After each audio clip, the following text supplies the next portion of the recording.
This high-speed French train can reach 574 kilometers per hour. But the record was set by this Japanese train with a speed of 581 kilometers per hour. China is also catching up.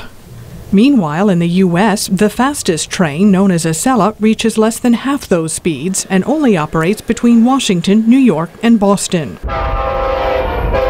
Only half the trains in the U.S. can travel up to 170 kilometers per hour, but American trains are about to change, according to U.S. Secretary of Transportation Ray LaHood.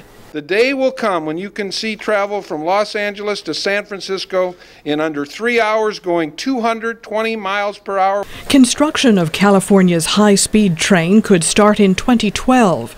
Experts say service may begin by 2020. And conditions might be right for a high-speed American train. President Obama recently announced that $8 billion in stimulus funds would go to developing high-speed rail corridors. The president presented the project as a vehicle for job creation.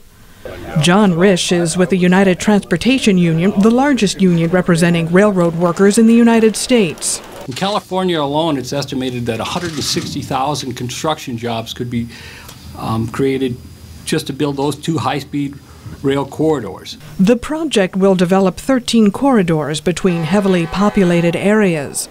But only the ones in California and Florida will be truly high-speed because, says Amtrak's Steve Kulm, those states will be the only ones to build tracks exclusively for high-speed trains. There's a difference between, high-speed in Europe and Asia and high-speed in America. In Europe and Asia, they are dedicated tracks where only high-speed trains operate on. Here in America, our passenger trains share tracks with slower freight trains. And most of the federal funds will go for improving infrastructure and service on slower trains. Kulm says Amtrak's Acela is already competing with the airlines. Before, between Washington and New York, the passenger train only had about 37% of the market. Today, Amtrak has 61% of the market compared to air flights. The same thing that happened on the north end of the corridor between New York and Boston. Environmental groups have applauded the project. Howard Lerner is executive director of the Environmental Law and Policy Center, which advocates for the development of eco-businesses. On a per passenger mile basis, rail is about 3 times as efficient as travel by car in terms of fuel efficiency, and 6 times as efficient as travel by air.